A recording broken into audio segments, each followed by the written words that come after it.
Wow. Thanks, Trent, for this incredibly generous and moving introduction. Um, wow, you kind of left me without words, um, and thanks so much to the Cancer Foundation. I feel honored and privileged to be here. Um, and I mean, there's a big thanks to Cancer Foundation. Trent mentioned the great efforts on behalf of Buddhist studies at the Hebrew University. But there are great efforts worldwide, and especially the ones in academia, I think are so important, making the connection between the academic world and the kind of broader Sangha. And you called, I think, Rinpoche's visit to Jerusalem transformative, and I think that's true, and it goes along those lines, and I think we'll be reaping the benefits of his vision for a long way down the road. But there are a lot of people at the foundation that have been incredibly generous and helpful, and I guess I won't mention the names, but you know, all of you know who I mean. And so once again, I'm very happy to be here and happy to have this opportunity to share these understandings, or my understandings of you could say, about the Dhamma, about what the Dharma, what it's about what it was at the beginning, about what we kind of want it to be and what it is, and maybe if we kind of pause from our immediate impulses, we pick up some of the deeper currents and take them in. And I think this is something that's happening. I mean, you know, we've kind of taken in Buddhism from our own world, from our own historical consciousness, being in the West mainly. I mean, most of us, I guess, and you know, and say the influence of science and materialism and different kinds of philosophies and ideologies that we think through and we don't even know. Like there's always the big question, is Buddhism a religion or not, right? Is it just a way of life? Is it just a philosophy? And certainly in Israel, that's a big question about religion. I'm not sure it's all that troubles people all that much in other contexts, but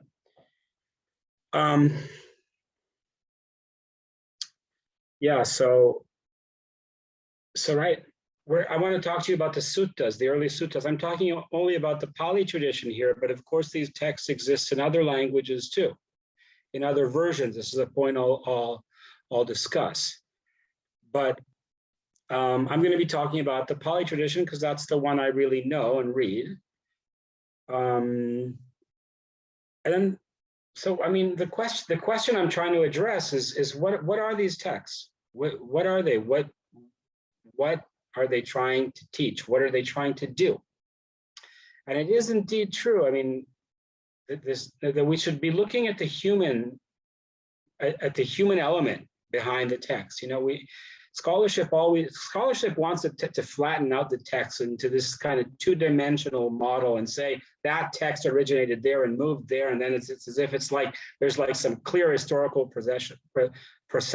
Scholarship cherishes sequence and history and conditionality, much like Buddhism. But then conditionality involves the human, it involves what people do with things and what they feel. And it involves their excitement and their vision and their love and care, and for each other or for the Buddha in this case is very important.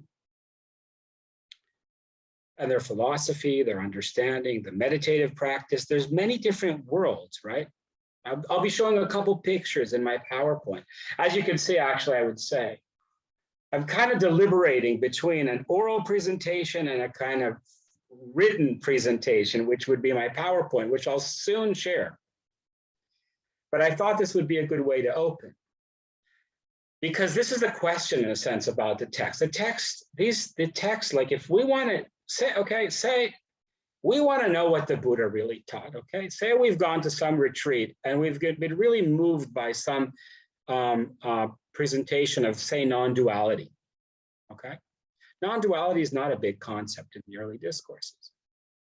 But we feel it like gets to the heart of the Buddha, and our experience tells us this is like what the whole thing is about. So then, we could debate that, or other things like, say, a Pure Land Buddhism, right? Which seems very far removed from the world of early Buddhism. And then there's all these different traditions in Buddhism. And we want to say, okay, let's stop for a minute. Let's see what the Buddha really taught. How are we going to figure that out? So we can ask our teachers or different, teachers we respect in the Buddhist world, or friends, or normally though, we want to go to the texts. We want the text to tell us what the Buddha really said and what he really meant. But these are oral texts. So these texts lived for hundreds of years before they were written. They were composed in people's minds and voices. They were shared in contexts in which the kind of reverberation of sound within the body was maybe more important than the conceptual meaning. That still happens today, like in the Parita context, and chanting in the Theravada world, protective chanting. Most people, even the monks who recite the text, don't always know what they mean, because nobody knows Pali, so they can consult translations. That's just an example. And but we know. We know. What do we know? Of course, we don't really know anything. We don't even know. Who we really are. But as far as we know history, these texts lived orally for a few hundred years.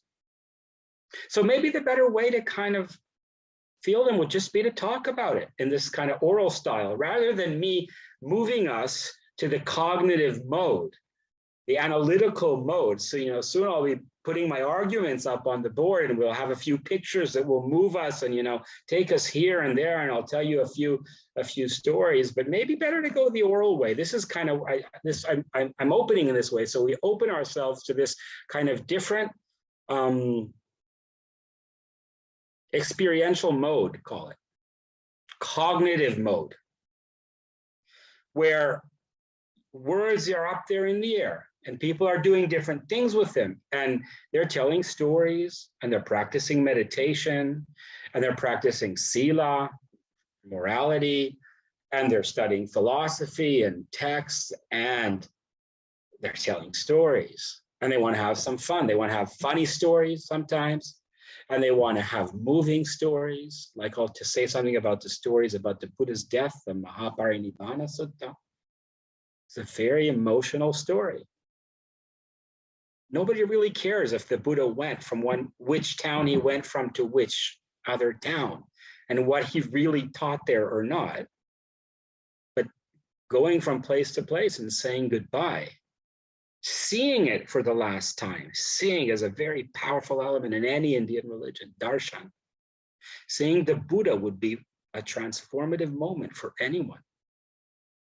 That's the world of these Pali texts, in which the Buddha is not just a teacher, he's a holy substance.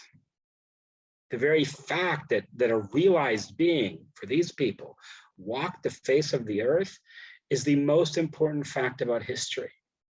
And it says something about history. It turns history inside out. History is not about history. It's not about the facts. It's about the potentials and the capacities and the consciousness. Because if theoretically we could become the Buddha in 100 billion years, that says something quite different about us than being these animals who are just kind of, fighting for survival and adapting to the environment.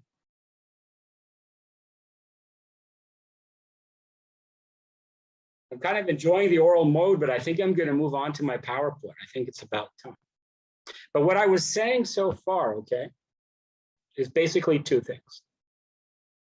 One is the oral mode. Is one of the things I want to talk about is what was orality in early Buddhism? What did it look like? Okay. And let me just say something, that it's not just about having fun. It's not just about, sharing, having these moving emotional experiences. A lot of it is about very carefully phrased moments of text, passages. like you all know this. Eva me suttam, thus have I heard, ekam samayam Bhagavan. One time the Bhagavan was in Savatthi at Jeta Grove at Anatha Pindika's park. And there he said to the monks, this is like, we kind of passed through this because we've read it 1,000 times. This is really important. The very fact that the Bhagavan, the Buddha, was there. And so these fixed passages, right? It's not just a free floating orality where like the bard, the improviser, the performer is just doing what he feels like on that day. It's a very careful, very analytical literature. Okay, so I want to try to kind of speak about orality, and I've introduced this concept in order for you to kind of think about it, have it in your mind while I'm talking, because maybe what I say isn't all that important. There's like a question: what is this oral nature of the early tradition in this particular case? Orality is a big theme in many, right, in many disciplines. But in the Buddhist case, it has a particular manifestation. Okay, so that's one thing I said. And I thought there was another, but I don't remember. That's the prices you pay for orality. But it will come back in a moment. It's up there in the PowerPoint. And certainly there was something about the Buddha and the importance of the Buddha, but that wasn't number 2. Okay, so pardon me for this imperfect oral performance, for ending it in this way. Okay.